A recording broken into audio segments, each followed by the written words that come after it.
Yossi, mais que fais-tu? Non, non, non, non, non, on ne prend pas du paquet d'un supermarché sans la permission. Alors, regarde, tu remets le paquet, je t'ai expliqué. Tu sais, dans la paracha de Noir, tu te rappelles, la génération, elle a été punie. Et Rachid, elle a été punie à cause du vol. Pourtant, ils avaient fait plein de fautes. Et la seule punition qui a valu le déluge, c'est la punition du vol. Donc tu comprends qu'il ne faut pas voler.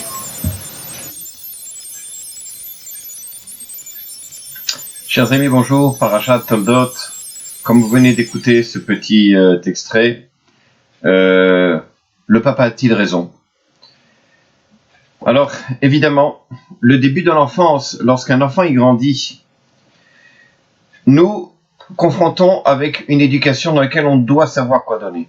Lorsqu'un enfant est petit, lorsqu'il grandit et lorsqu'il est à l'âge adulte. Mais ne pas confondre que l'éducation est la même lorsqu'il est évidemment petit, lorsqu'il grandit et lorsqu'il est à l'âge adulte.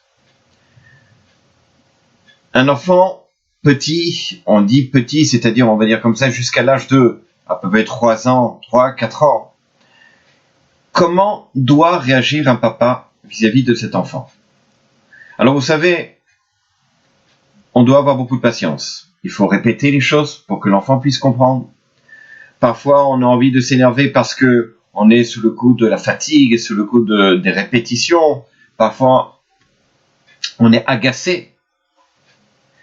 Mais quoi qu'il en soit, lorsqu'un enfant a mal agi, quelle est la réaction qu'un papa devrait avoir pour un enfant, encore une fois, qui a 2, 3, 4 ans maximum? Un enfant, il a le psychisme qui grandit, son intellect il va grandir. Pour l'instant, comme dit le Père Cavot, un enfant n'est qu'un buvard qui ne fait que emmagasiner. Et ce qui va emmagasiner, ce ne sont pas forcément des théories, c'est-à-dire les paroles, mais c'est souvent les actes. Il va voir le papa, la maman, par rapport aux actes qu'il fait. Lorsque lui-même, il fait un acte qui est mauvais, le discours que peut avoir le papa ou la maman pour le faire comprendre n'est pas adapté pour un enfant qui est petit. Un enfant qui est petit a besoin d'un choc. Vous savez, c'est comme quelqu'un qui veut traverser, on ne sait pas s'il a fait attention au camion qui allait venir, et puis qu'est-ce que vous allez l'arrêter, lui dire, écoutez, vous lui faire comprendre, vous savez, il y a un problème, attention, les dangers de traverser, etc.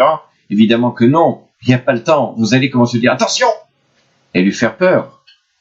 Le choc, une réaction qui est rapide, immédiate, bien entendu toujours réfléchie, c'est ce qui va permettre à l'enfant de réagir, de comprendre, d'emmagasiner, ce qu'on appelle le choc. Vous savez, en psychologie humaine, on utilise, pour des cas spécifiques, aujourd'hui, vous savez, au niveau de l'utilisation de l'hypnose. L'un des fondateurs de l'hypnose, c'est Erickson. Lui-même, il disait dans ses théories, lorsqu'il pratiquait l'hypnose, c'est justement d'utiliser, vous savez, l'inconscient, puisqu'on arrive au niveau de l'hypnose, au niveau de l'inconscient. L'inconscient, c'est un peu comme un bébé, c'est comme un enfant. C'est-à-dire qu'il n'est pas capable de discerner les choses. Alors, il disait comme ça que lorsqu'on va parler à la personne qui est sous hypnose, il faut faire très attention à ne pas dire des mots négatifs.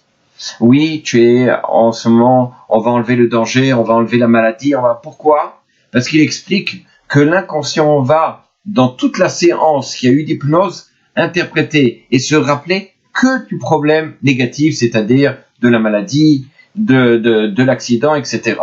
Donc, il dit comme ça d'avoir toujours des paroles positives. Il en va de même pour un enfant. Un enfant, ce qui veut dire que lorsqu'on va être négatif, non pas négatif, mais qu'on va lui faire un choc, alors automatiquement, il va avoir la crainte de recommencer, de remédier à faire cet acte.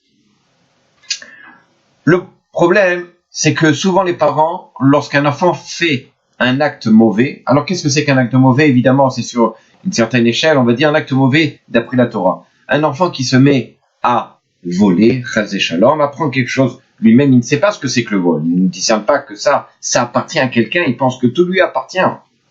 Alors évidemment, vous n'allez pas lui faire une dissertation sur la notion d'appartenance, de l'égoïsme, vous allez simplement, ou par des yeux de colère, ou par une parole sèche, rapide, bien entendu sans chasé shalom, d'actes de main levée, etc., lui faire peur.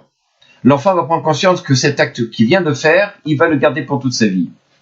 Et ça va lui permettre justement de grandir, que lorsqu'il va se retrouver dans ce même cas, alors il va savoir qu'il y a un problème de vol.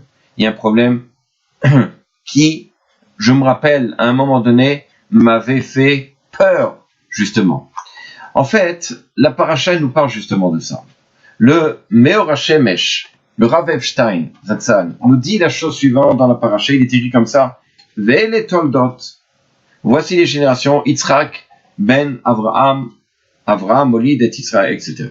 Voici les générations, Yitzhak, fils d'Avraham, Avraham, etc. Alors, très intéressant. Le Meor HaShemesh, il dit la chose suivante. Il dit, Yitzhak, on sait que c'est la vertu de la crainte. Avraham, c'est la vertu de la douceur, de l'amour. Lorsque la paracha, toute la voda, tout le travail qu'avait fait Yitzhak, c'est sous la crainte, sur l'emprise du midat hadin, de la justice stricte. Avraham, c'était le chesed, c'était la bonté, c'était l'amour pour chacun. Lorsque il est écrit dans la paracha, Ve'Yitzhak, Ve'ele toldot Yitzhak ben Avraham, les toldot, il y a une dérivée. Toldot, c'est une dérivée aussi dans une traduction au niveau, si vous voulez, des melachot, des travaux interdits. On appelle ça toldot, c'est une dérivée. Voici les dérivés, sous-entendu, il y a aussi les dérivés des dérivés. Il dit sous-entendu, le dérivé d'Avraham et les toldot Yitzhak, les dérivés d'Yitzhak, ben Avraham, fils d'Avraham, c'est Avraham. C'est-à-dire, il nous explique le Meor HaShemesh, que avant d'apprendre, d'acquérir l'amour, la bonté, il faut acquérir Yitzhak, c'est-à-dire la crainte. Lorsque il a acquis, la personne, l'enfant, la crainte, alors il est capable d'apprendre l'amour, et pas le contraire. Et les toldot Yitzhak ben Avraham, Avraham, la tolada, le dérivé de Yitzhak, c'est quoi? C'est Avraham. C'est la tolada, le dérivé de Yitzhak qui est sous l'emprise de, justement, encore une fois, de la crainte de l'acte, de la crainte de la justice divine. Il y a ensuite l'amour. C'est ainsi que dans l'éducation, lorsqu'on va apprendre à l'enfant d'avoir la crainte des parents, d'avoir la crainte de chaque acte qu'il peut faire lorsque l'acte n'est pas fait selon selon la loi, hein, alors va s'en suivre que lorsqu'il va grandir, il va avoir justement cet amour.